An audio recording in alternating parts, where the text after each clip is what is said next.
Son las 6:30 de la tarde, una hora menos en las Islas Canarias. Sean todos muy bienvenidos a la redacción abierta, edición de la tarde en El Toro Televisión.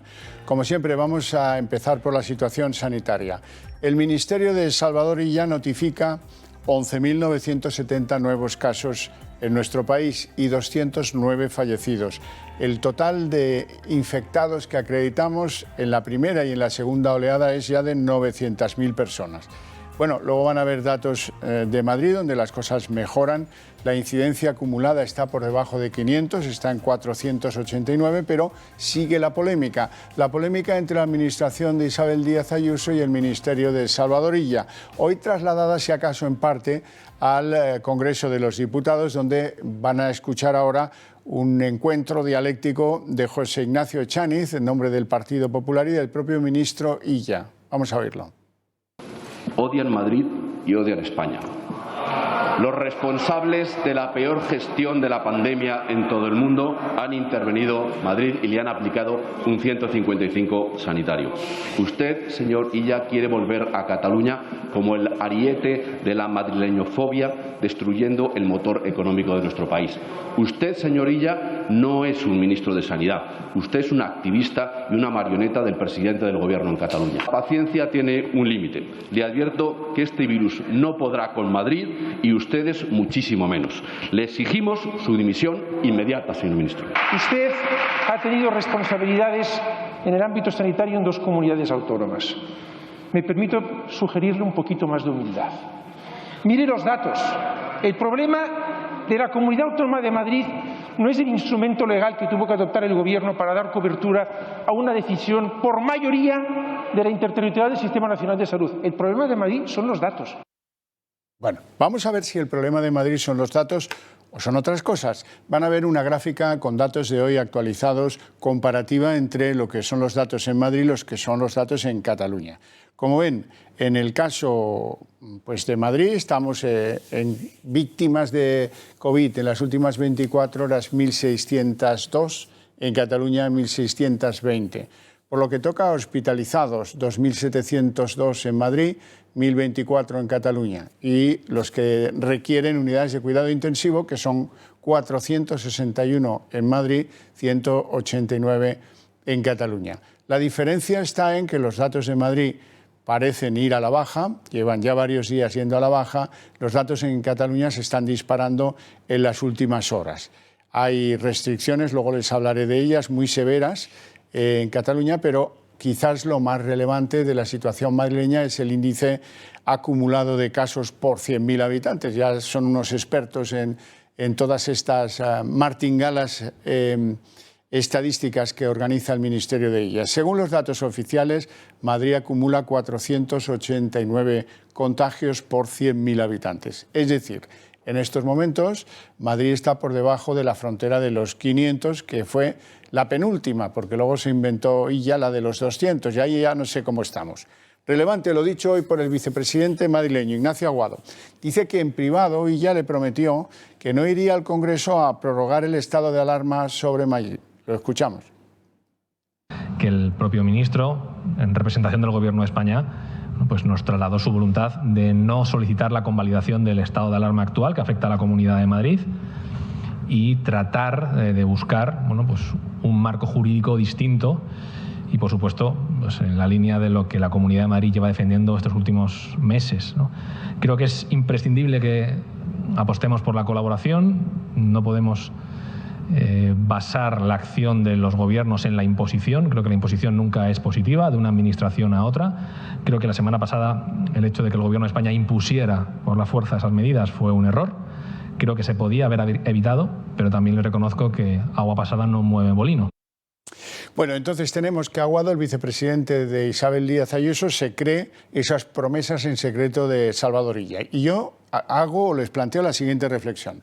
¿Es que sabe el ministro Illa cómo va a ir a futuros la Comunidad de Madrid? Dice que no prorrogará el estado de alarma sin conocimiento previo de cómo va a estar Madrid en los próximos días. Eso es bastante incoherente. ¿Qué pasa? ¿Que la imposición de lo que en su día hizo el Ministerio de Sanidad es perecedera? ¿Es a capricho? Sí, da la sensación de que sí, porque si no, esas promesas reveladas por Ayuso serían pues tanto como denunciar públicamente que esto ha sido un arbitrio y que el final del arbitrio ya está escrito, no se va a prorrogar a partir de los 15 días del estado de alarma contra Madrid. Digo contra Madrid. Hoy el alcalde, José Luis Martínez Almeida, decía que es curioso, pero no se habla de otros territorios que no sean Madrid. Tiene razón. Estamos viendo que hay otras comunidades autónomas que están en estos momentos con números muy preocupantes, con números que se sitúan incluso en el entorno de los 700 infectados por cada 100.000 habitantes. Y sin embargo, no hemos visto que el Gobierno de la Nación hable de ninguna otra comunidad autónoma, de ningún otro territorio que no sea Madrid. Por supuesto que se tienen que preocupar de Madrid. Pero quien pretenda políticamente decir que lo que está pasando en España es culpa de Madrid, en primer lugar se equivoca y es profundamente irresponsable. Y en segundo lugar, desatiende el cumplimiento de sus obligaciones respecto del resto de los territorios. Que en Madrid los datos sean preocupantes no quiere decir que el único foco de atención sea Madrid. También hay otros territorios, porque esto no es Madrid, esto es España. Los datos no solo son de Madrid, son de España. Hay comunidades autónomas en una situación en estos momentos muy preocupante. Pero, insisto, para el ministro Illa, y como el ejemplo y el término de comparación era París, en estos momentos la Comunidad de Madrid tiene una incidencia acumulada menor que la de París. Bueno, los datos en Madrid mejoran, también mejoran los datos en Navarra, récord de contagios en Andalucía y también está la situación desbocada, como dice la consejera de Sanidad de Castilla y León, con 901 nuevos casos, 890 hospitalizados, 133 en UCIs. Sobre los datos en Madrid, permítanme la recapitulación porque antes se nos ha olvidado. Se han registrado en Madrid 34 fallecimientos. Del total de 209 se han producido 34 fallecimientos en Madrid. Bien, pues la situación está desbocada en otras comunidades, van un tanto retrasadas en lo temporal respecto de Madrid. Probablemente la estabilización de esos datos que yo deseo tanto para cualquier territorio español llegará más adelante de lo que parece haber llegado ya en Madrid. En Madrid, donde existe una confusión entre los síntomas que plantea la gripe corriente y el coronavirus. Nos advierte sobre ella el doctor Javier de la Casa, director del Centro de Salud del barrio del Pilar en Madrid. La gripe es una enfermedad que ahora estamos muy centrados en el coronavirus, pero provoca muchas muertes, entonces es muy importante vacunarse de la gripe. Este año más todavía, la época de la gripe puede coincidir con coronavirus y nos va a hacer muy difícil hacer el diagnóstico diferencial de una cosa u otra. Bueno, luego les hablaré de las medidas no exentas de polémica en Cataluña, con cierre de bares, de restaurantes, limitación del aforo a los centros comerciales de 30 personas y los hosteleros que están a punto de irse a los tribunales contra las medidas decretadas por el Gobierno que lidera ahora Pere Aragonés, el sustituto de Quim Torra. Pero eso será después. De momento vamos a empezar con una de las grandes noticias del día. Hoy ha salido la sentencia en el Supremo sobre el caso Gürtel. El caso Gürtel había sido sentenciado por la Audiencia Nacional y innumerables recursos contra esa sentencia lo llevaron al Tribunal Supremo. Hoy el Tribunal Supremo ratifica la condena a Bárcenas, al Partido Popular, en el asunto de la Gürtel, no sin enormes reproches, que ahí está el filo de lo político, a la Audiencia Nacional por las afirmaciones que en la sentencia que ahora está revisando el Tribunal Supremo, se hicieron en su día sobre una caja B en el Partido Popular. Una caja B que se analizaba en otro procedimiento. La sala del Tribunal Supremo mantiene 51 años de condena al líder de la organización Gürtel, Francisco Correa, rebaja 36 años y 8 meses la de su número 2, Pablo Crespo, a 29 años y un mes la del extesorero del Partido Popular, Luis Bárcenas, y a su esposa, Rosalía Iglesias, le impone una pena de 12 años y un día. Esto es, digamos, en lo de las sentencias y las penas, lo que ha decidido hacer el Supremo. Hay algunos ajustes ligeramente a la baja en algunas de las peticiones de pena que hizo en su día la Audiencia Nacional. Los delitos se mantienen con alguna también variación en lo que toca al Partido Popular, porque según el Supremo no se puede afirmar la autoría de delitos por parte del Partido Popular o el conocimiento de los mismos. Sin embargo, la sentencia del Supremo condena al Partido Popular a pagar 245.000 euros porque entiende que hubo enriquecimiento ilícito a título lucrativo o como en los juzgados suelen decir, pero no desvincula al Partido Popular de los asuntos, del conocimiento de los delitos que se persiguen con estos señores que han visto que han salido condenados. Y aquí se abre un tremendo lío. Se abre un tremendo lío que nadie resolverá porque aquí a los jueces no se les toca ni las puñetas, que son esas cosas que llevan en las bocamangas. Bueno, les cuento, resulta que la sentencia de la Audiencia Nacional por el caso Gürtel se utilizó y mucho en la moción de censura contra Mariano Rajoy. Me estoy retrotrayendo a mayo del 2018, en el sentido de que, bueno, pues había una caja B, de que el Partido Popular participó a título de lucro, etcétera, etcétera. Les cuento que aquel tribunal de la Audiencia Nacional que condenó el caso Gürtel estaba formado por Ángel Hurtado, por Julio de Diego y por José Ricardo de Prada. Los jueces del tribunal se repartieron el trabajo. Ángel Hurtado, que era el ponente, acabó formulando, y ahí hay una enorme contradicción, un voto particular que eximía de culpabilidad al Partido Popular. Sin embargo, José Ricardo de Prada fue el argumentador de la sentencia, el que hizo el cocido y luego nos lo sirvió frío en forma de sentencia. ¿Qué se podía deducir de ese escrito de José Ricardo de Prada? Pues en primer lugar, la caja B. Daba por sentado que la caja B era conocida y practicada por el Partido Popular, a pesar de que el asunto de la caja B del Partido Popular estaba inmerso en otro procedimiento distinto al que se estaba juzgando, al de Gürtel. En segundo lugar, abrió la sospecha de falta de credibilidad del testimonio prestado por Mariano Rajoy como testigo en la causa que se estaba juzgando. Y en tercer lugar, pues abría el escenario de que un Partido Popular conocía a sabiendas y se lucraba de las actividades de Gürtel. Todo esto plantea que hubo una sentencia cuando menos torticera, cuando menos infectada de un virus, del virus de la justicia de parte. El Supremo dice que es irregular que en la sentencia la Audiencia Nacional asumiera ciertos planteamientos que luego le faltó tiempo al Partido Socialista, en concreto a José Luis Ábalos, para reprochar, para utilizar como dardos esos excesos, dice el Supremo, cometidos por José Ricardo de Prada. Y ahora la pregunta es, ¿quién hace pagar esos excesos al magistrado de Prada? Pues absolutamente nadie, como suele ocurrir en estos casos. Tenemos una sentencia infectada, según el Supremo, irregular en esas consideraciones que afectan al Partido Popular y la sospecha o la evidencia de que se actuó como justicia de parte, como demuestra que el Partido Socialista, en el debate de la moción de censura, utilizara exacta y literalmente, luego van a escuchar a Ábalos cómo utilizó todos estos argumentos en reproche al gobierno de Mariano Rajoy. Bien, vamos a hablar ya con uno de los abogados más activos en esta causa, don Miguel Durán, que es abogado de Pablo Crespo, al que le han dejado la condena en 29 años de cárcel. Don Miguel Durán, muy buenas tardes. Hola, buenas tardes, don Javier y compañía. No sé si coincide usted con el planteamiento de que nadie le va a hacer el mínimo reproche a José Ricardo de Prada en lo que ahora el Supremo califica de excesos, irregularidades o planteamientos que demuestran que hubo en el caso Gürtel un poco de justicia de parte.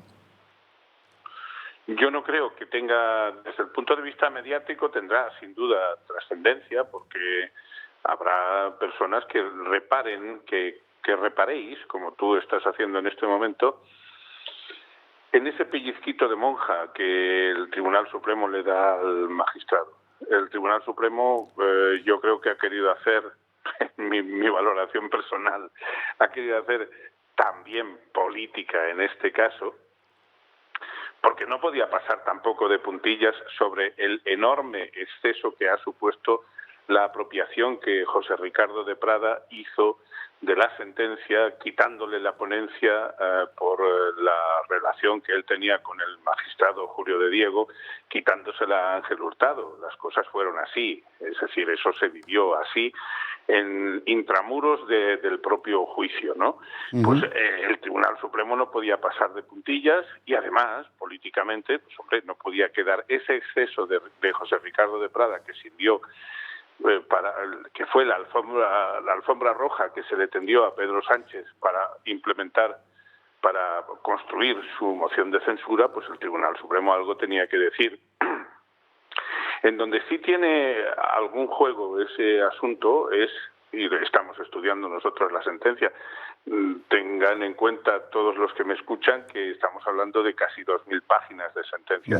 Cierto que muchas de ellas pues son rituales, formales, que se pueden leer muy en diagonal, pero hay mucha sustancia que leer aquí y en un día eso no se digiere, ¿no?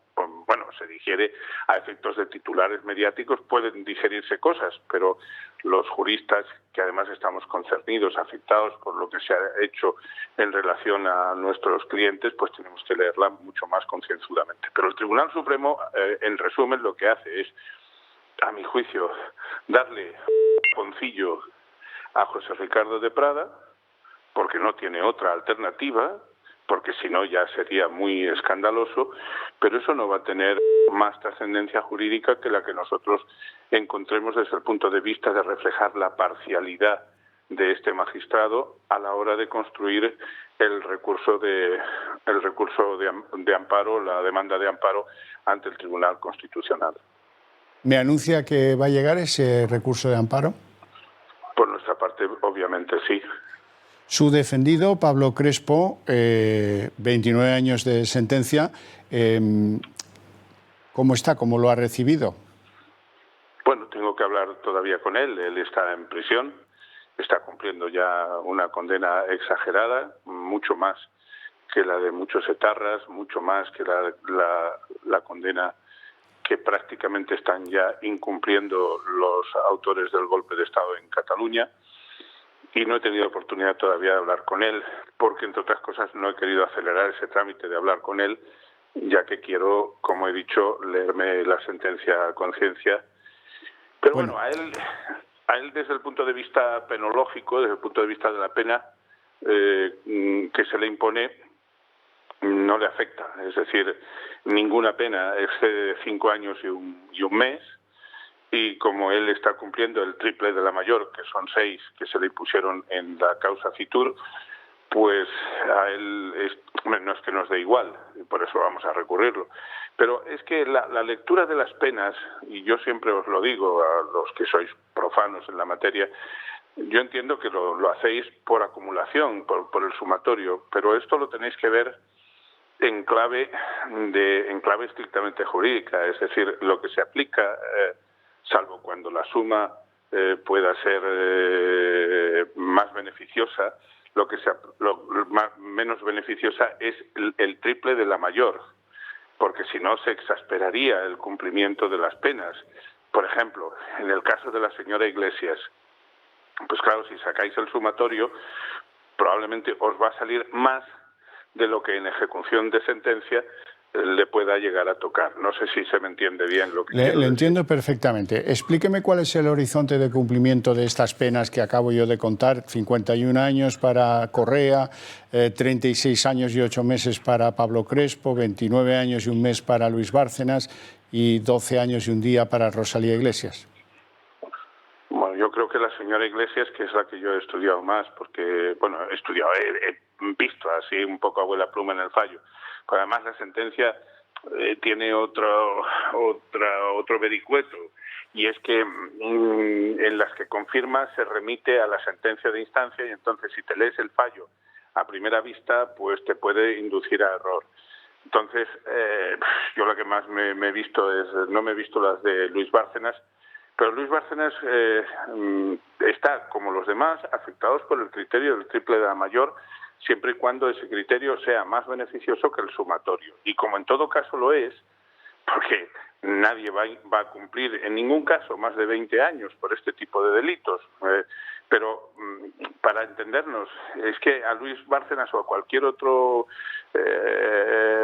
condenado, es que le da igual que le pongan 30, 40, 50, 180, es que da igual. Es decir, lo que la gente tiene que entender es que en nuestro país existe el criterio, y sería bueno hacer un poco de pedagogía en los medios de comunicación para que, en lugar de dar la escandalosa suma, que no digo, o en lugar no, además de dar la escandalosa suma, pues se dijera, sí, pero miren ustedes, aunque aquí ponga 29 años para el señor Crespo está cumpliendo una condena de 18 de la que no va a exceder. Le sumen los años que le sumen. Eso es lo que quería explicar, ¿no? Y yo se lo agradezco. Aclárame un poco cómo ha visto la sentencia en términos políticos y en lo que toca a la afectación del Partido Popular. ¿Cómo puede decirse a un tiempo que el Partido Popular no conocía la existencia de un delito y que el Partido Popular se lucraba en ese delito? O sea, en términos que yo sé que a usted le gustan populares, áteme ese perro. Pues David, el rey David, y no es que me vaya yo por los cerros de Úbeda, David tuvo un hijo también muy notorio desde el punto de vista bíblico histórico, que se llamó Salomón. Ya. A usted le suena, ¿verdad? Me suena, algo sí. Sí, ese que cuando vinieron una señora y otra que le decían que el niño era suyo, mandó que viniera un soldado con una espada y dijo que iba a partir el niño, y entonces la madre verdadera pues le dijo, no, prefiero que se lo lleve la otra, en tanto que la otra quería que lo partiera.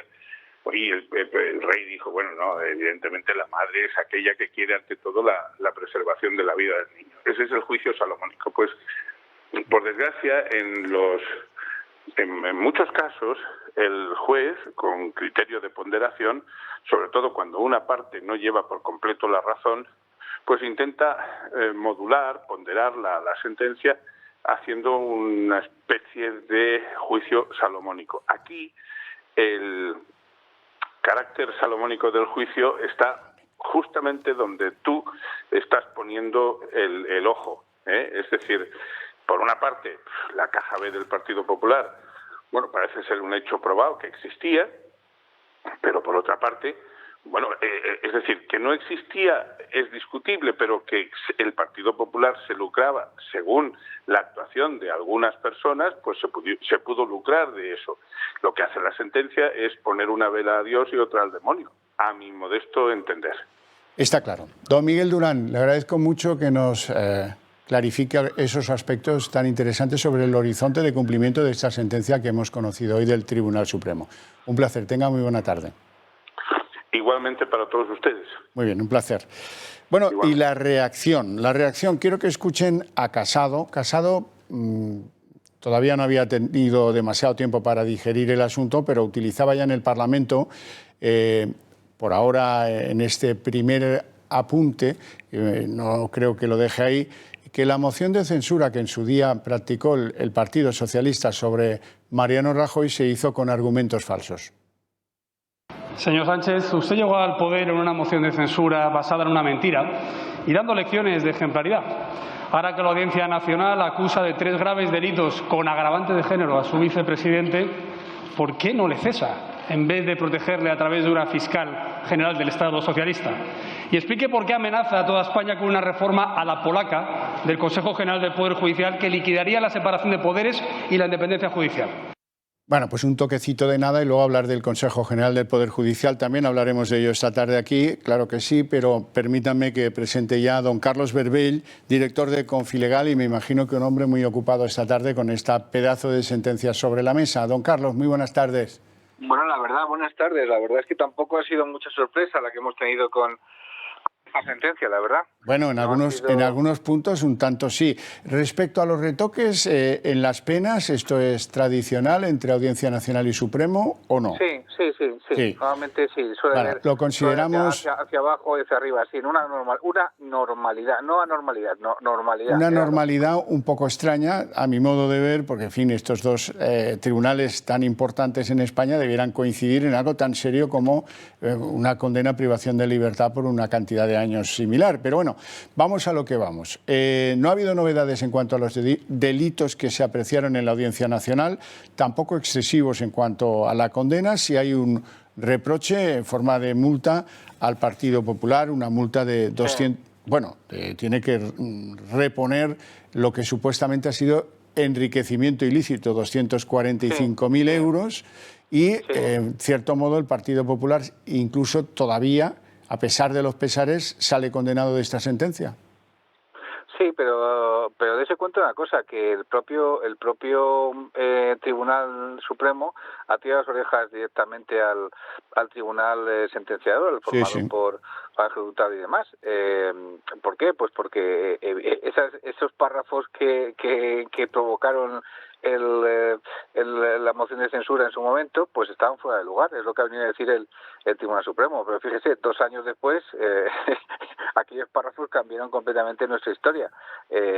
Tenemos un gobierno diferente, hemos tenido 3 o 2 elecciones y no sabemos hacia dónde vamos. Por lo tanto, esta es una sentencia histórica. Hay una cosa muy curiosa también que a mí me ha llamado muchísimo la atención, que es ¿cuál le llaman a Peñas, que es el hombre que inició todo con sus grabaciones y demás, y que el Tribunal Supremo da por buenas grabaciones. Yo pensaba que iba a poner algún tipo de problema en torno a ello, ya que fueron pues tomadas y aparte la motivación que tenía, la motivación de esto de venganza y demás, bueno, al final ha salido con 4 años de cárcel. Tampoco ha sido demasiado bien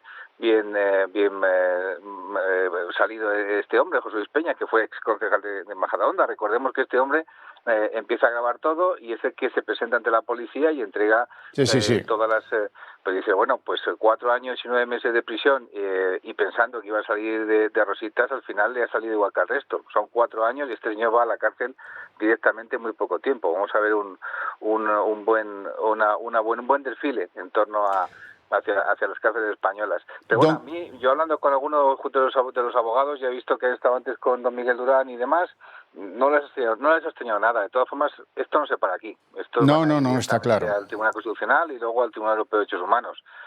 ¿Está usted de acuerdo? Hay una cosa que sí me ha hecho mucho hincapié. Aquí se ha devuelto hasta el último duro, me han dicho los abogados. Dicen, mira, este es un caso que por mucho que se diga y demás, si lo compara con el resto de los grandes asuntos y demás, aquí se ha devuelto hasta el último duro. Digo, vale, sí, pero los delitos se cometieron, ¿no? Digo, sí, pues bueno, pues eso.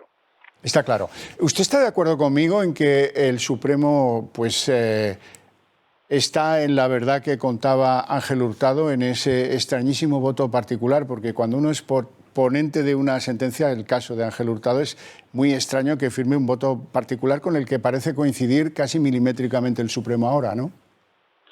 Sí, evidentemente, y Ángel Hurtado, que va a ser miembro de esa sala dentro de poco tiempo.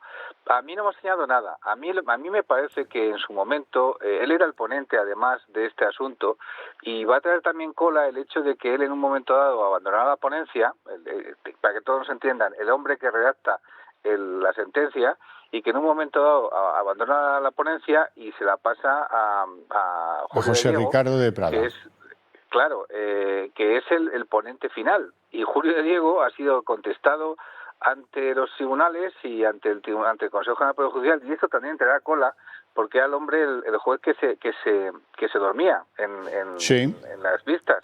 Entonces, claro, esto, mira, hace exactamente 3 años en Costa Rica hubo un juicio en el cual los señores magistrados, eran 3, era un juicio de narcotráfico, habían estado, se quejaron los abogados de que por la sentencia habían estado mirando mucho sus teléfonos móviles y demás. Allí no tiene Consejo de Poder Judicial, tiene un Tribunal Supremo que hace de consejo, entonces ordenó a 3 magistrados que repasaran el tiempo, los 4 o 5 días que duró, que estuvieron mirando los teléfonos. Bueno, pues una tableta, 2 teléfonos, uno 45%, otro 35% y el otro 25%. La consecuencia fue que anularon la sentencia y ordenaron repetirla de nuevo. Bien, esto es otro punto también en el cual van a hacer mucho hincapié cuando llegue el momento, tanto en el Constitucional como en el Tribunal Europeo de Derechos Humanos, porque claro, evidentemente, si uno de ellos estaba dormido, y la verdad es que, lo que pasa es que, a mí me dicen en el Consejo y me dicen también en otros lugares, sí, pero claro, tenían que haber esto protestado en el momento que estaba el juicio. Hombre, en ese momento se estaban jugando muchos años. Pero eso va a ser un punto fundamental de ataque. Vamos con esos excesos, según lo que escribe el Tribunal Supremo, descubiertos en el redactado final de la sentencia, obra de José Ricardo de Prada.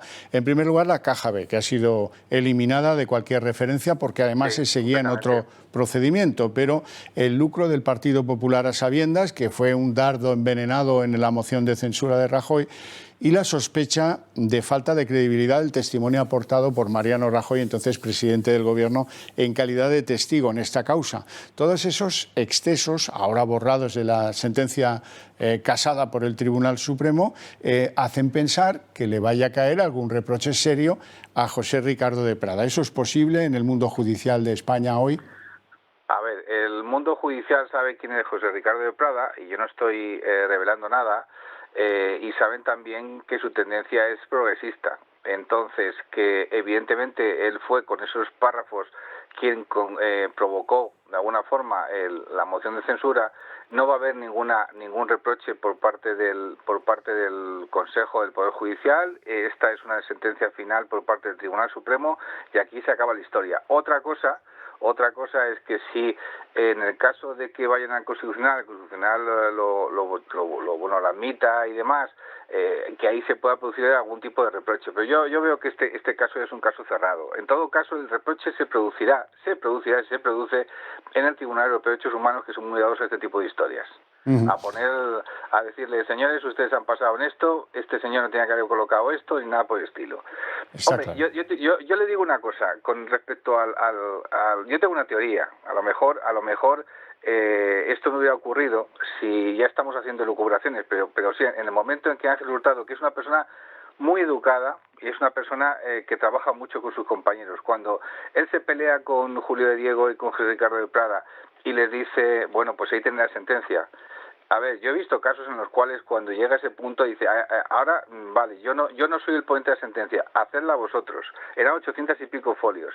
Yo estoy seguro a lo mejor que si les hubiera dejado el tiempo de decir, bueno, hacedla vosotros, escribidla vosotros, se hubiera negado a entregar la base sobre la cual metieron pues los párrafos estos que produjeron lo que produjeron, posiblemente no habría tenido este resultado. No sé, quizás un reproche personal que yo hago alguna vez con respecto a Ángel Hurtado, que fue bueno al pasarles el borrador, vamos a decirlo así, para ellos modificarlo como ellos quisieron. En otros casos yo conozco casos en los cuales el ponente le ha dicho al que estaba en contra y que ha ganado, pues te la escribes tú.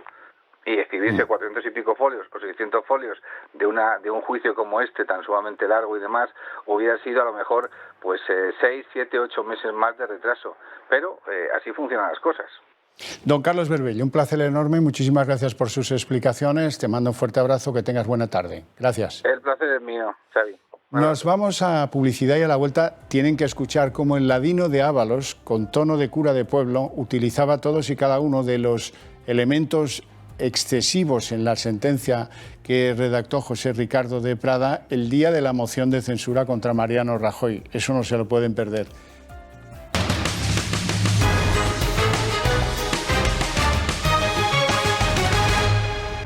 Antes de ir a la explicación de motivos de por qué Ábalos utilizó la sentencia de José Ricardo de Prada el día de la moción de censura y la leyó parsimoniosamente, permítanme incidir sobre las reacciones en el día de hoy. Oficialmente, el Partido Popular dice que los actuales directivos del Partido Popular nada tienen que ver con el caso Gürtel y, en segundo lugar, dicen que, por cierto, recuerdan que Luis Bárcenas se querelló contra Pablo Casado, el actual presidente del PP, porque le llamó delincuente, con lo cual hay una línea roja. Sí han reaccionado un poco más duramente algunos que pues están más cerca de Mariano Rajoy, que siguen estando en este Partido Popular de Pablo Casado. Por ejemplo, Ana Pastor dice, se confirma que hemos defendido siempre lo que hemos defendido siempre. 2 puntos. Moción de censura al presidente Rajoy, injusticia a sabiendas. En el mismo sentido, Rafael Hernando, el Tribunal Supremo determina que el texto que usó Sánchez para presentar la moción de censura de la sentencia del juez de Prada, al que intentó premiar haciéndolo miembro del Consejo General del Poder Judicial, era abusiva. La moción de censura Sánchez-Stein fue una farsa falsaria. Bueno, en el Partido Socialista no van a medias, van de cabeza. La Gürtel no deja de alargar su sombra sobre el Partido Popular, el confeti, los payasos, los bolsos de lujo, los mariachis y la financiación ilegal de campañas. El Supremo confirma la condena del PP por beneficiarse de Gürtel. No hay más preguntas, señoría. Íñigo Errejón dice, no fueron manzanas podridas ni casos individuales, es el PP, un partido corrupto. Y bueno, pues aquí pues les podría leer unas cuantas de estas afirmaciones, sobre todo en el terreno de la izquierda, pero ahora llegamos a ese punto en el que yo quiero que reflexionen conmigo. Les dije que había excesos en la sentencia de la Audiencia Nacional, en el redactado que correspondía a José Ricardo de Prada, como por ejemplo las referencias a la caja B del PP, las referencias a un lucro del PP a sabiendas de la comisión de estos delitos y la sospecha de falta de credibilidad de Rajoy, que declaró como testigo en el caso. Pues miren, el 21 de mayo, el 31 de mayo creo que fue el día de que se celebró el debate de la moción de censura, 2018, estamos hablando. Ábalos, en tono de cura de pueblo, utilizaba torticeramente todas estas afirmaciones que no debieran haber estado en la sentencia de Gürtel de la Audiencia Nacional. Vamos a recordarlo. En palabras de la propia sentencia, el Partido Popular desde su fundación ha sido, y leo, no valoro, leo textualmente, un auténtico y eficaz sistema de corrupción institucional mediante la manipulación de la contratación pública central, autonómica y local. Lo dice la justicia. Lo dice la justicia. Una sentencia que también certifica la ausencia de credibilidad de la declaración del señor Rajoy en sede judicial, cuando señalaba que nada sabía sobre la caja B del partido que presidía, cuya existencia, según la sentencia, queda acreditada.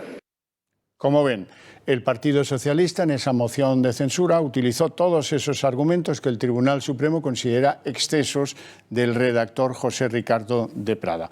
Y de todo ello quiero hablar con don Luis Santamaría, que es portavoz de Justicia del Partido Popular. Muy buenas tardes, don Luis. ¿Qué tal? Muy buenas tardes. Bueno, ¿lo he contado esto de forma correcta? ¿Esto le parece así? ¿Qué reproche le va a hacer el Partido Popular a José Ricardo de Prada?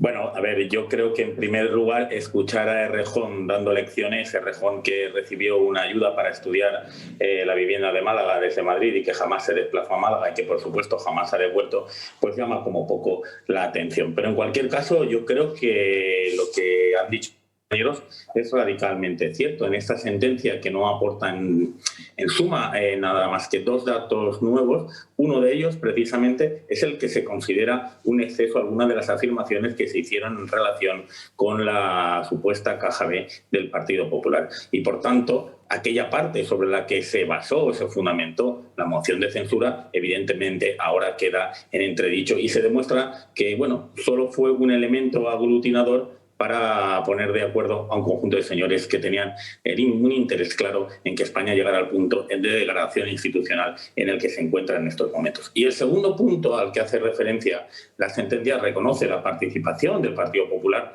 como partido a título lucrativo, pero la gente tiene que saber que en el Código Penal esta figura, cuando se reconoce como tal, implica necesariamente que el partido político no haya tenido conocimiento de los hechos. Y por tanto lo que se demuestra de alguna manera es que el Partido Popular sí que respeta la presunción de inocencia, la hemos respetado incluso con aquellos adversarios que no se la merecen, como es el caso del señor Iglesias, a quien no le hemos pedido que dimita porque pensemos o podamos pensar que los hechos que vaya a ser condenado, sino porque le pedimos que se exija a sí mismo lo que él exigía a los miembros del Partido Popular, y yo en este sentido recuerdo lo que exigía, por ejemplo, a gente del PP valenciano y en concreto a Rita Barberá, y luego, en segundo lugar, decir que aquella moción de censura la hizo Sánchez, según nos dijo, para traer un aire de regeneración. Y de momento tenemos gobernando a Sánchez con un partido imputado que se llama Podemos, cuyo primer espada, señor Iglesias, está imputado, cuya vicepresidenta tercera del Congreso está imputada, que está imputado Juanma del Olmo, que está imputado la gerente del partido, que está imputado el tesorero del partido,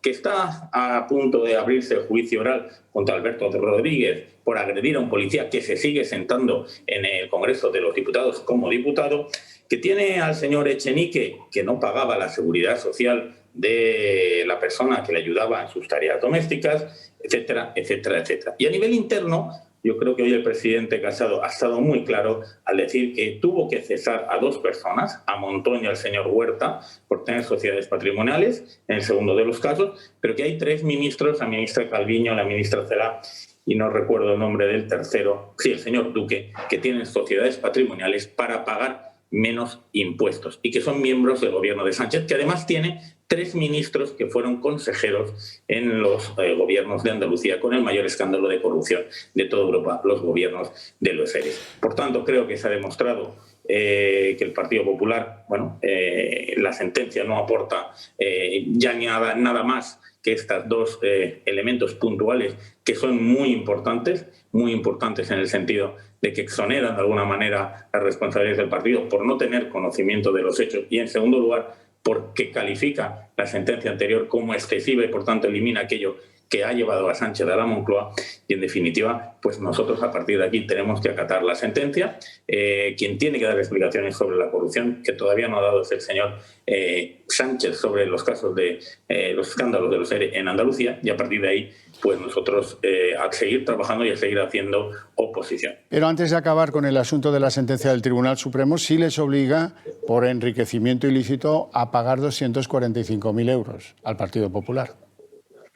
Bueno, nosotros, como digo, nosotros acatamos las sentencias. Nosotros no somos el señor Iglesias. Hay que recordar que el Partido Popular acatará la sentencia y cumplirá lo que en ella se establece, porque ya es firme. Pero el señor Iglesias lidera un partido que está siendo investigado en el juzgado de instrucción número 42 por el señor Escalonilla, que está siendo amenazado directamente por la gente de Podemos y por las declaraciones de sus líderes para intentar presionar su resolución, donde hay 400 y pico mil euros, 300 y pico mil de los cuales, si no recuerdo mal, 363 o 383.000 euros puestos de manifiesto por el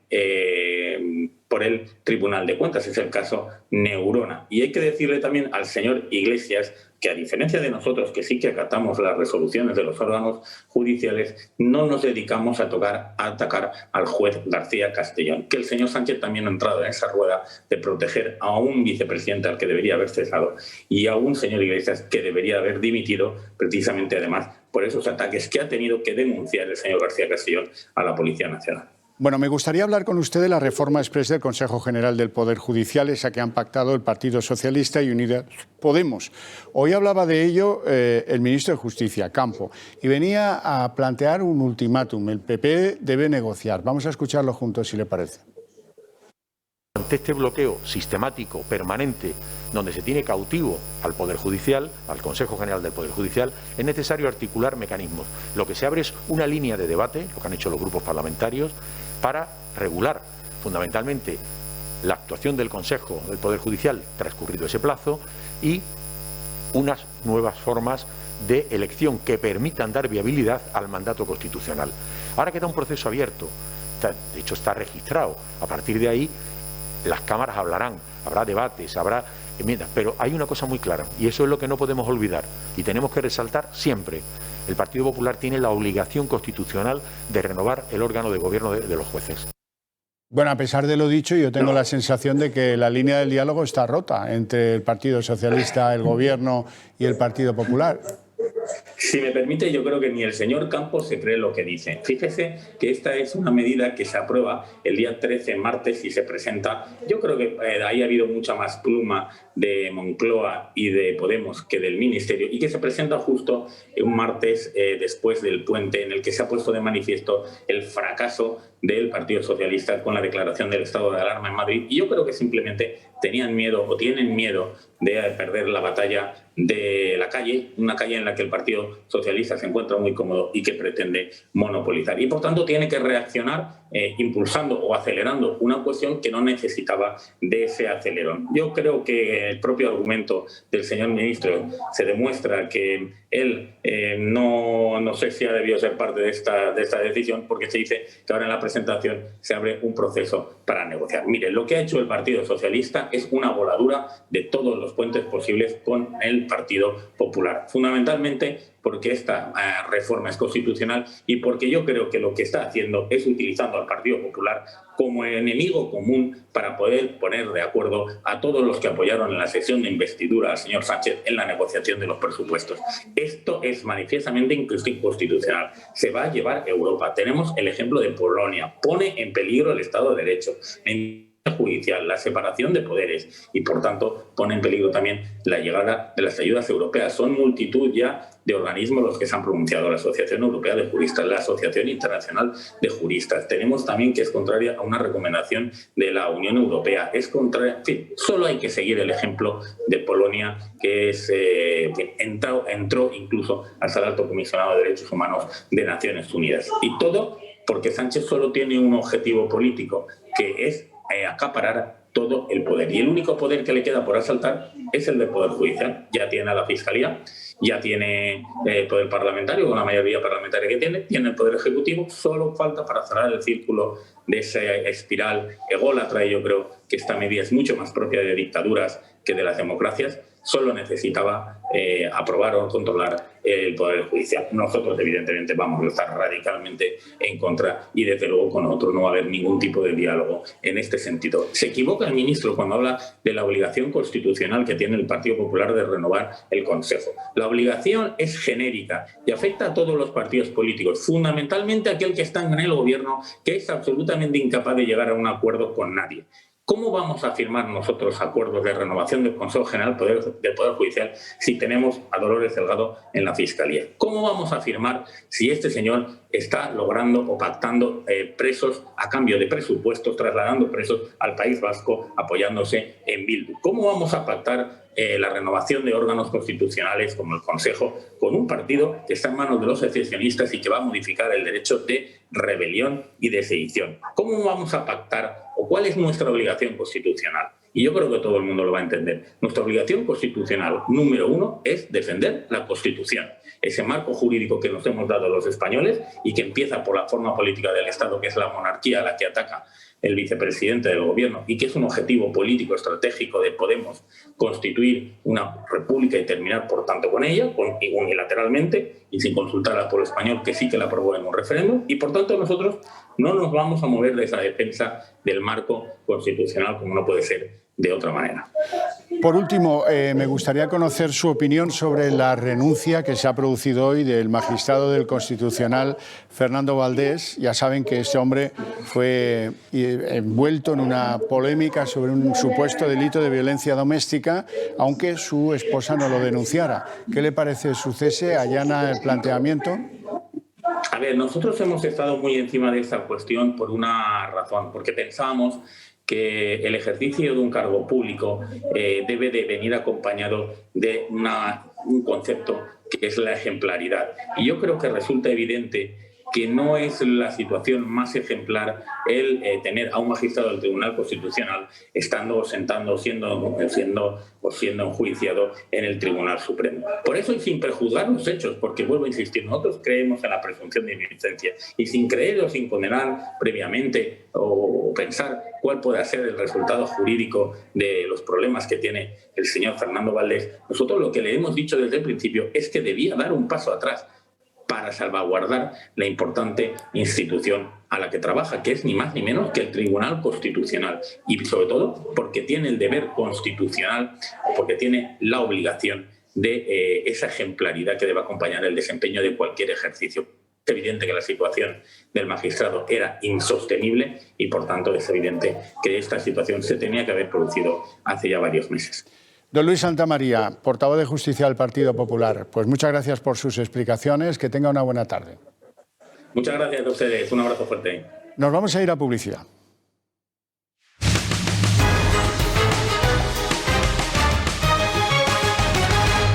Bueno, pues me toca presentarles a nuestros invitados que se encuentran ya en nuestra mesa de trabajo. Doña María Montero, muy buenas tardes. Un placer. Usted que escribe de Podemos en todas partes, pero sobre todo en Confilegal. Tengo que hacerle una pregunta urgente. Antes, permítame que presente a don Borja Gutiérrez, expolítico, empresario y buen amigo. ¿Cómo estás? Pues encantado de estar aquí contigo, Xavier. Bueno, lo primero que tiene usted que darme razón de esto. El Tribunal Supremo acaba de imputar a Alberto Rodríguez, secretario de organización de Podemos, por patear a un policía, por decirlo claramente. Aquí hablan de agresión, no, lo pateó. Hombre, cabe pensar que a Sánchez se le terminan algunas excusas. Y añadiéndole más carbón a la cosa, ¿usted está más tranquila ahora que sabe que van a ser 8 los fiscales del Tribunal Supremo sin navajas sin Luis Navajas, los que decidan sobre si piden suplicatorio o no al vicepresidente del Gobierno, a Pablo Iglesias? Pues es una gran pregunta. Estoy no tranquila del todo porque Luis Navajas me hubiera encantado que estuviera allí también, lo voy a echar de menos porque es un sector crítico que hace falta dentro de la Fiscalía.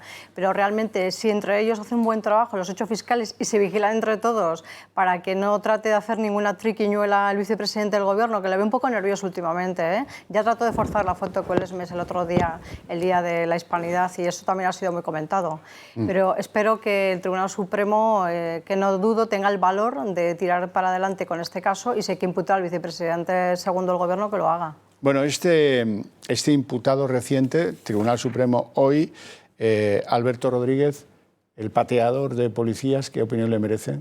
Bueno, está claro que no es más que uno de los acólitos de Podemos. Están muy acostumbrados a insultar, pegar policías, a vejar a mujeres, a asaltar iglesias, capillas. Es decir, es gente que no conoce el ritmo ético de la vida y que además se pone el mundo por montera y hace exactamente lo que les viene en gana. Yo ojalá y también confío que sepan valorar en su justa medida los fiscales las actitudes soberbias, chulescas, no solamente posiblemente delictivas del vicepresidente del Gobierno, eso se verá muy próximamente, pero si no, además, la soberbia y la chulería con la que se dirige de forma habitual hacia las instituciones del Estado, en este caso la judicial. Pero me preocupa, como ciudadano de a pie, que la jefa de todos los fiscales sea quien es y venga de donde viene.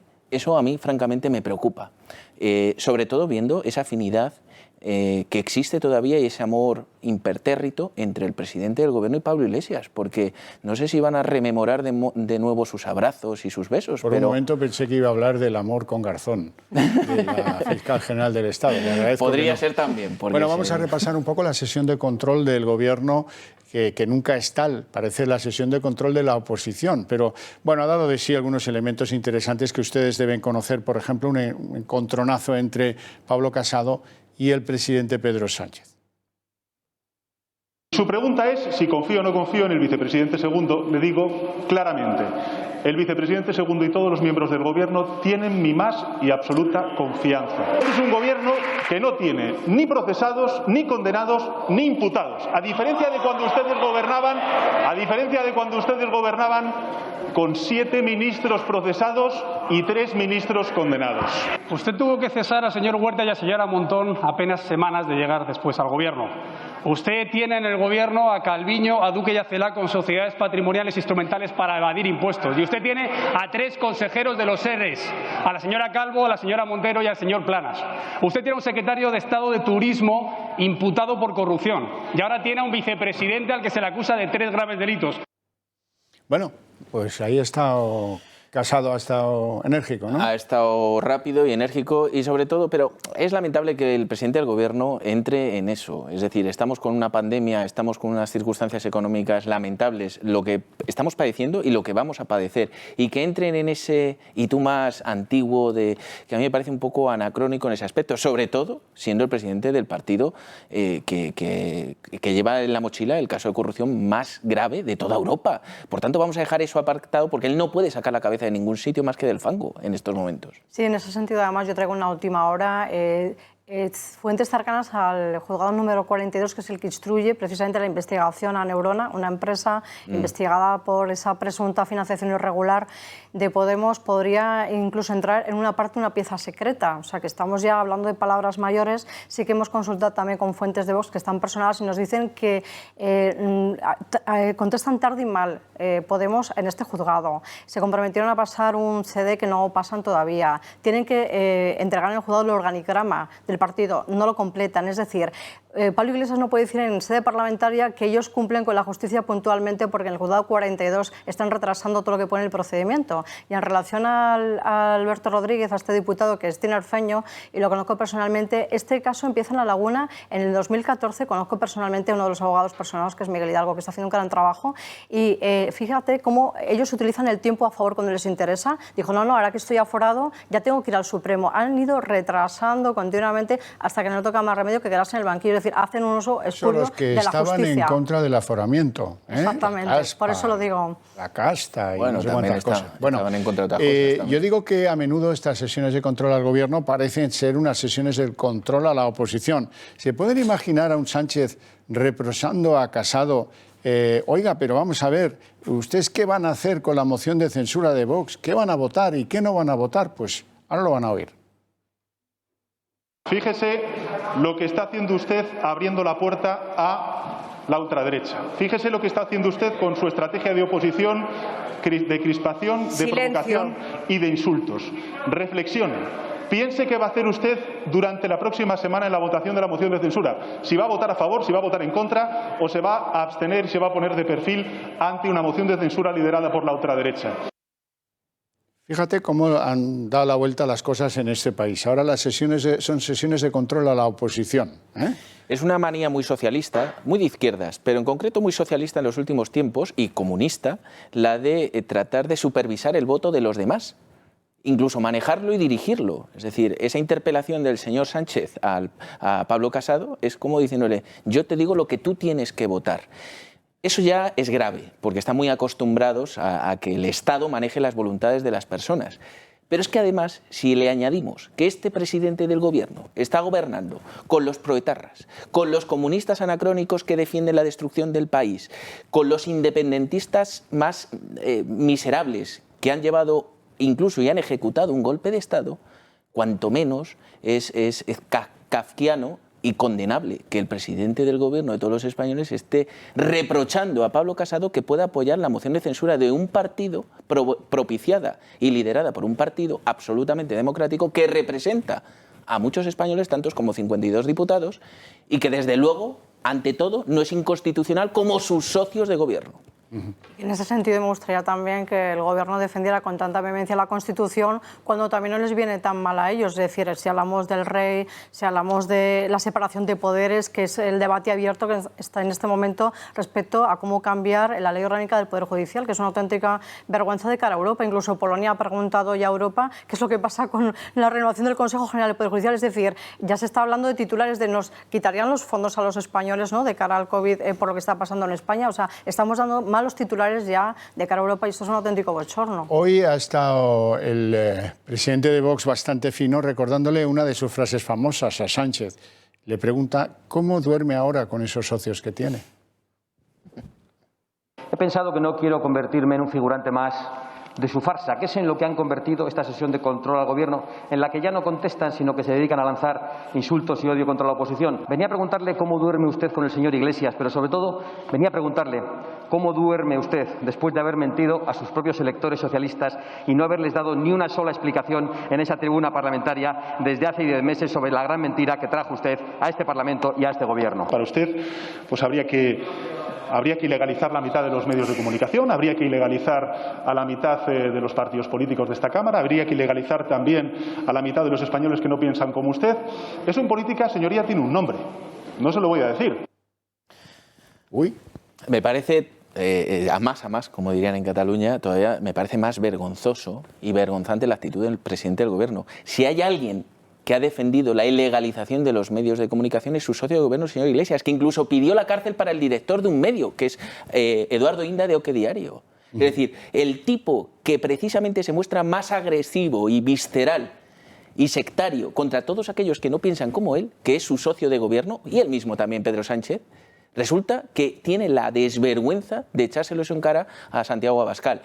Pues mire usted, yo no sé si cerrar muchos medios, pero de luego es una vergüenza que medios públicos estén al servicio del poder. Y esto lo estamos viviendo en Madrid, con Telemadrid, y en Televisión Española.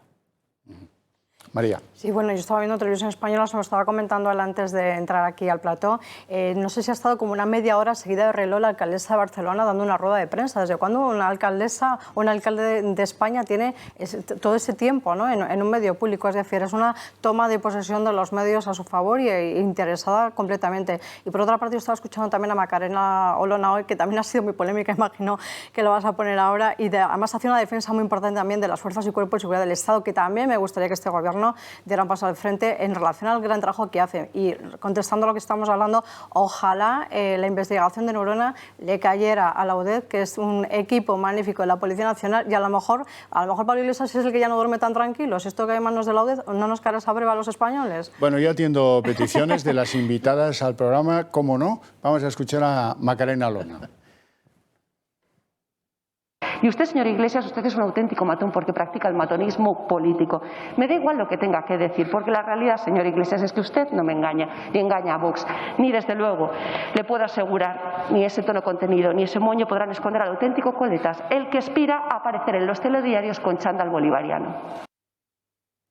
Matón, le dice. O sea que no bueno, está... pero es un matón que él mismo quedó reflejado aquí mismo en vuestra casa, lo habéis puesto en sucesivas ocasiones con mucho acierto, ese famoso vídeo en el que él reconocía haber pegado un lumpen y con eso pues no sé si se fracturó o no la mano, pero porque era un lumpen que venía a, no sé, a robar alguna cosa en su espacio allí en la universidad. Él mismo se autodefinió como un matón cuando pega a todo aquel que piensa distinto. Y recuerdo otro vídeo en el que proponía ir a hostiar fachas de Intereconomía. ¿Te acuerdas de eso? Que como tengas memoria estás perdido en este país. Por cierto, hace muy bien Carlos Iturgaiz, el hombre en Europa del Partido Popular, que dice que enseña este tuit y dice: estos jóvenes proetarras así homenajeaban y aplaudían ayer al chivato de ETA que pasó la información para que asesinaran a mi joven compañero y amigo Miguel Ángel Blanco, concejal de Ermua. Jóvenes enfermos de odio y fanatismo haciendo apología del terror. Esto es cada día, esto lo saco para que ustedes recuerden que aquí tenemos una deuda con las víctimas del terrorismo absolutamente impagable, porque no les estamos acompañando, bueno, algunos más que otros, pero en general no les estamos acompañando en la digestión de este proceso absolutamente doloroso de que ahora hacen caso a los terroristas y no les hacen caso a ellos. Bueno, y con mucho cuidado, porque estos lacayos y estos que vemos aquí, que tienen todo definición menos seres humanos, gente que apoya a aquellos que han matado a gente inocente por el hecho de pensar distinto. Me parece que no tienen el calificativo de ser humano, pero es que encima los jefes de estos son los socios de gobierno del presidente de todos los españoles. Es que esto es lo lamentable, que no ocurre en ningún país civilizado, no desarrollado, civilizado, que aquellos que quieren destruir, que abogan por la violencia como arma de manejo y supervivencia en un país, son los socios del presidente de todos los españoles. Pues esto ocurre en España. Hago un pequeño paréntesis para contarles dos cosas. Que Asturias retrocede a la fase 2, consecuencia de la evolución allí de los contagios, que no es tan mala como ha sido en Madrid, pero lleva camino de serlo. Y en segundo lugar, comentarles que Francia va a volver el 17 de octubre al estado de emergencia sanitaria por el avance allí del coronavirus. Dicho esto, y para que ustedes tengo el placer de ofrecerles unas declaraciones de Quim Torra cuando estaba a punto de dejar la presidencia de la Generalitat. Ya estaba relajado, porque ya sabía que le iban a inhabilitar y que tendría que dejar la poltrona. Y entonces, en ese momento en el que el hombre empieza a calificar, como usted pretendía antes, a Pedro Sánchez. ¿Quién es Pedro Sánchez? Visto por el tamiz de un independentista, pero cuando uno dice verdades, aunque sea el porquero o Agamenón, da igual, hay que escucharlas. Escuchen qué consideración moral tiene de presidente del Gobierno de España. El president Sánchez de debò és un president que vol ser president i que no té cap problema amb aliar-se amb qui sigui, amb canviar les polítiques que siguin, amb fer-te aparèixer una taula de negociació per aquí o una reforma de sedició per allà, és igual, per poder continuar ser president. No sé, potser és aquesta idea que té ell de la resistència, no? Però jo, que no sé, que soc de la teoria de que, bueno, que tens uns ideals i que els defenses i que, no sé, vas en una línia recta, no m'he trobat amb persones amb més curves com les del president Sánchez. És que ha estat brutal aquests 2 anys veure com això, com un prestidigitador, doncs va fent aparèixer petits jocs de mans davant nostre per poder continuar sent el president, no? Lo dice en catalán, pero se le entiende todo. Un prestidigitador sin escrúpulos, que es el que más curvas da, que nadie sabe dónde está y que hace lo que sea para continuar en el cargo. Eso lo han entendido hasta los que no saben catalán, ¿verdad? Pues yo voy a pedir perdón a nuestros televidentes, pero por primera vez en mi vida estoy de acuerdo con el señor Torra. No puedo estar más de acuerdo porque yo lo he definido muchísimas veces así, un tipo que no tiene ninguna ideología, pero tampoco tiene escrúpulos, con tal de estar él donde está. Y le da igual que haya los efectos colaterales que haya, mientras él siga de presidente de la poltrona.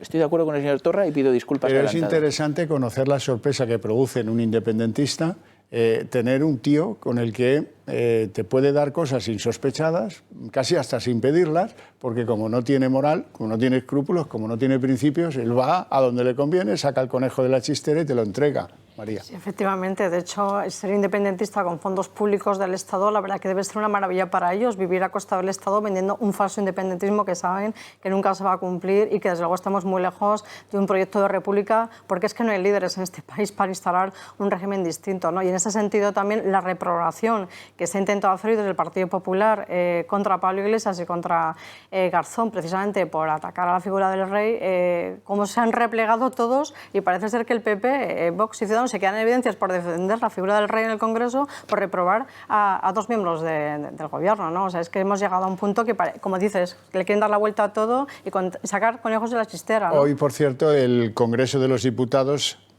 discutía la reprobación de Fernando Grande Marlaska, el ministro del Interior, que ni siquiera se ha dignado en asistir. Se votará mañana la reprobación del ministro y el ministro se ha ido al Prado a inaugurar no sé qué exposición. Bueno, eso con las mayorías de Frankenstein Sánchez pues no le importa un pepino porque sabe que no va a prosperar, pero hombre, al menos la dignidad de ir allí, escuchar y responder a los que te tratan de afrentar, que es la esencia de la política. Bueno, volvamos al caso Gürtel, a esa sentencia que pone el dedo en la llaga.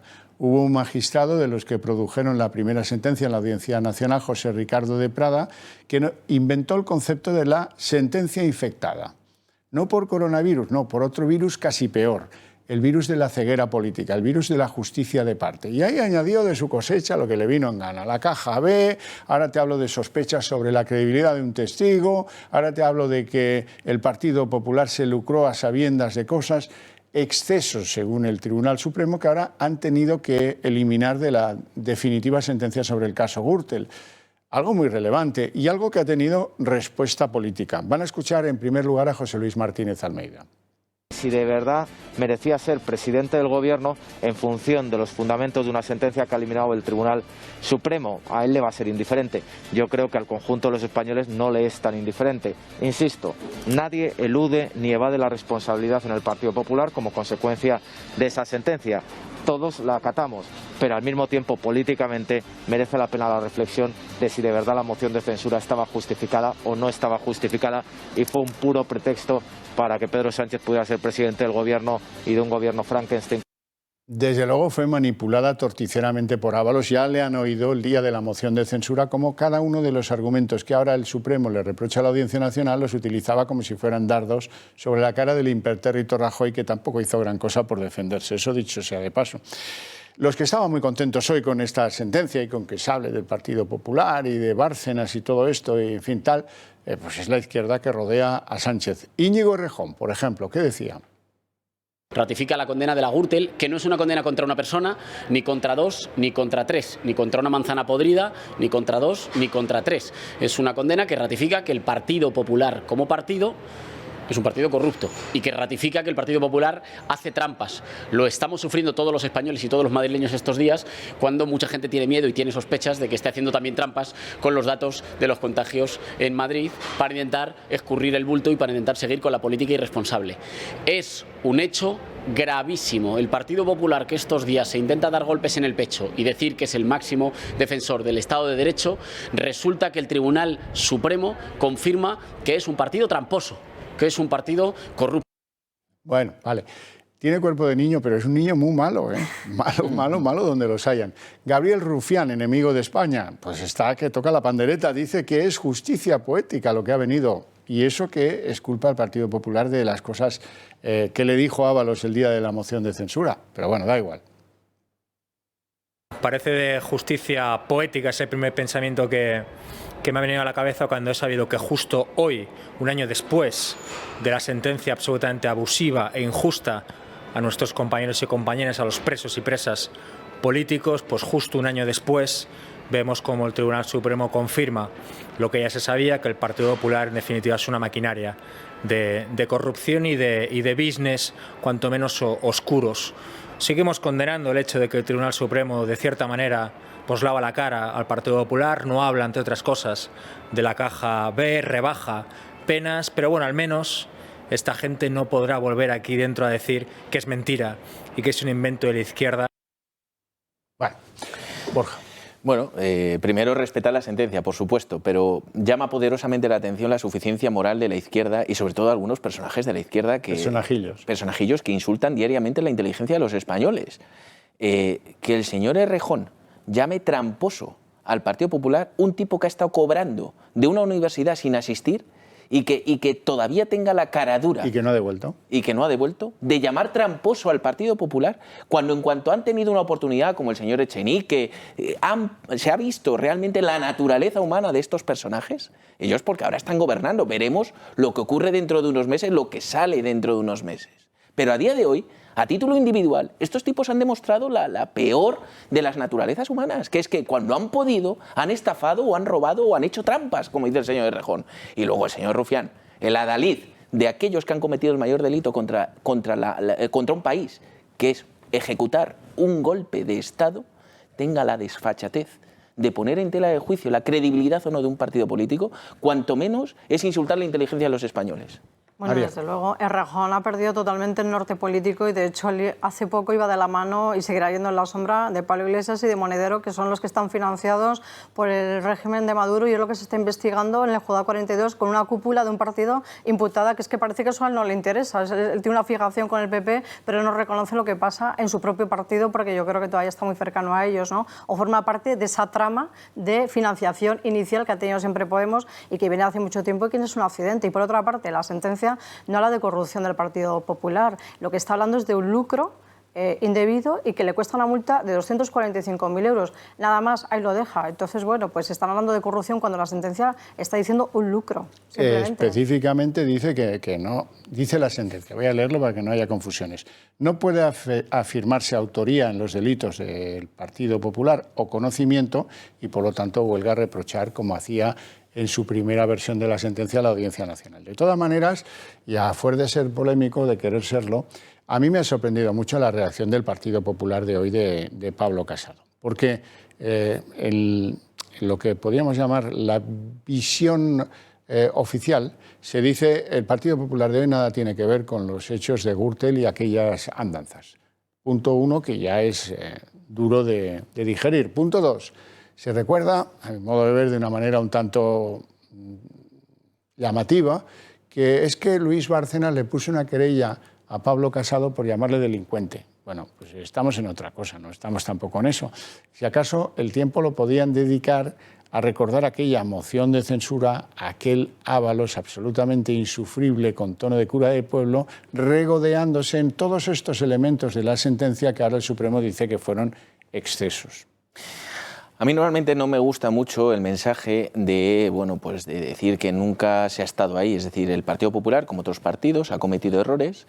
Es una gran familia, es una estructura política de muchos años y comete errores, pero también comete muchos aciertos. Es decir, creo que avergonzarse del pasado no es un arma muy productiva para desarrollar un futuro prometedor. Creo que hay que reconocer aquellas cosas que se han hecho mal, pero ha habido cosas que se han hecho bien. Por tanto, el yo no estuve allí o yo no pasaba por ahí, no es tampoco, o sea, es que no creo que sea precisamente el arma de liderazgo que debemos seguir en estos momentos. ¿Estuvimos todos? Perfecto. ¿Algunos cometieron errores? De acuerdo. Pero otros muchos del Partido Popular han cometido aciertos desde la responsabilidad del poder, que es mucho más arriesgado que desde las catacumbas de la oposición. Desde un punto de vista de literatura judicial es muy interesante que el Tribunal Supremo da por buenas las grabaciones que hizo el que inicia la causa, el hombre que lo iba grabando todo, Peñas, ¿no?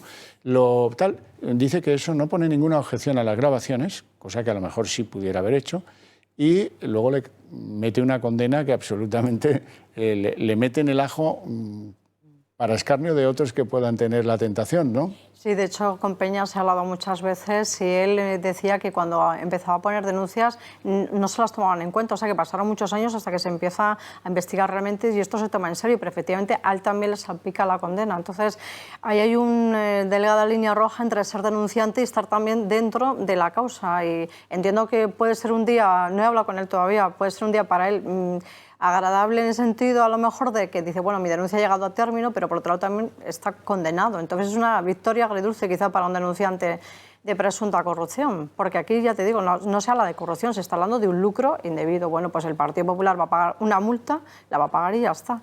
Pero claro, ellos quieren instrumentalizar la sentencia de Gürtel otra vez porque les viene bien, así ya no hablamos de Dina, no hablamos de la financiación de Podemos, no hablamos de que no dan la cara en el Congreso, no hablamos de que el Partido Socialista y el resto de partidos independentistas, nacionalistas, están apoyando a muerte a Podemos. Esto es una realidad. Entonces, me gustaría que a los ciudadanos se les quede grabado esta imagen de hoy de cómo están reaccionando unos y otros y realmente no se habla de los seres de Andalucía, no se habla de la corrupción de UGT Andalucía que está judicializada, que también conozco a Roberto Macías, denunciante también de esta corrupción, en fin, de Ana Garrido, bueno, de muchas cosas.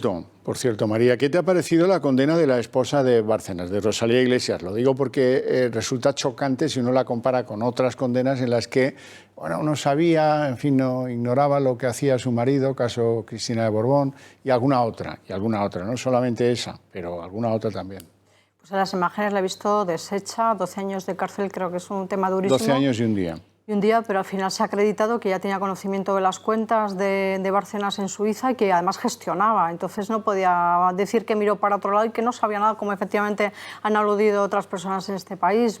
Pues muy duro, muy duro. Sinceramente me planteo si merece la pena perder la libertad por un tema económico. De dinero, por un tema de dinero, sí. Esa es una reflexión interesante, pero mira, resulta que hay tantos que lo hacen. Antes de que terminemos, me gustaría comentar con vosotros algo que ha dicho hoy la que es la ministra de Educación de este país, esa que se va con un cólico a Bilbao cuando están todos los madrileños confinados, Isabel Celaá. Según la señora ministra, le parece que en nuestro sistema escolar hay un abuso de repetidores. No es que haya un fracaso de enseñantes, de docencia o de planes, no, hay un abuso de repetidores. Es decir, acabemos con las repeticiones y acabemos con el problema. Esta es la sencilla lógica de Isabel Celaá. Por tanto, la repetición ha de ser, y es, así está concebida en el sistema, una medida excepcional por su propia naturaleza. Sin embargo, el sistema educativo español es abusivo, abusa con las repeticiones. En toda la OCDE hay un índice de repetición equivalente a un 11%, en España 29%. Así es que cambiemos el sistema sobre la base de que no repita nadie. Y ya estamos en la normalidad, según la ministra Celaá. Esto es absolutamente monumental, es un despropósito descomunal. Pues imagínate, Xavier, si tenemos estos ministros con este sistema de repeticiones, imagínate sin repetir ninguno. O sea, lo que nos puede llegar arriba... Esta ya tiene edad para saber lo que era el peligro de repetir. Por eso, nos puede llegar a la cúpula, ya no quiero saber ni qué ni cómo, porque esto es aterrador, ¿no? Entonces resulta que al que es maestro de matemáticas le hurtamos el derecho de suspender a que no se sabe la materia y lo atribuimos a un supuesto comité, un soviet, que va a determinar qué alumnos merecen ser suspendidos, pocos, poquísimos, porque de lo que se trata es de salvar unas estadísticas que hoy por hoy nos avergüenzan cuando las comparan en el PISA, el informe PISA cada año, al que, por cierto, hay autonomías que hace muchísimos años que no entregan datos, para que no se sepa. Bueno, pues ahora lo vamos a arreglar todo. Vamos a ver cómo no tenemos repetidores. Dentro de unos años desaparecerán todos los repetidores. Desde luego siento muchísima tristeza por los estudiantes este año. Y por los profesores. Y por los profesores, que además hay muchos que, bueno, y la mayoría, ¿no? Creo que hacen el 100%, 200% por salvar a sus alumnos, sus propios centros educativos, los compañeros, y ahí por alusiones el informe PISA al que más castiga siempre es a Canarias. Vamos a la cola de España y Europa. No es verdad, no. Es que Andalucía estuvo los últimos 10 años de Chávez sin presentar los datos. Yo hablaba de Andalucía. Claro, si no presentan los datos, ahí quedas estupendamente. No clasificado, no suspendes. Es un truco. Es una gran noticia para Canarias. Sí. No. Aquí los peores son los que son. Eso es lo que hay. Bueno, qué señora. No me extraña que, ¿sabes cómo la llaman en Moncloa? Crisantemo. Crisantemo. Pues sabes que esa bonita planta pues es un poco de funeral, ¿no? Sí. Por eso será. Oye, qué tarde más intensa y qué tarde más... vamos a empujones, ¿eh? Sí, y además muy pendientes, volviendo un poco al tema judicial, fíjate qué ruptura, ¿no? Qué debate social se ha abierto con la reforma de la ley orgánica, con el tema de quitar y poner jueces, en qué momento además lo están haciendo, ¿no? Justo cuando está el vicepresidente en el punto de mira de los jueces, ¿no? Sí, pero yo estoy muy quemado porque me gustaría conocer opiniones de las asociaciones judiciales, que hay 4 en este país, 4. Es decir, mire, esto nosotros no nos vamos a acercar al peligro, lo vamos a llevar al Constitucional porque ya está escrito el texto que han pactado PSOE y Unidas Podemos y eso no nos gusta, eso nos parece que nos aleja del Estado de Derecho y lo hemos llevado a Europa y lo hemos llevado a tal. En cambio, pues están ahí como muy calladitos, como que se han creído que al final el Partido Popular pactará la renovación del Consejo y esto no decaerá por desuso.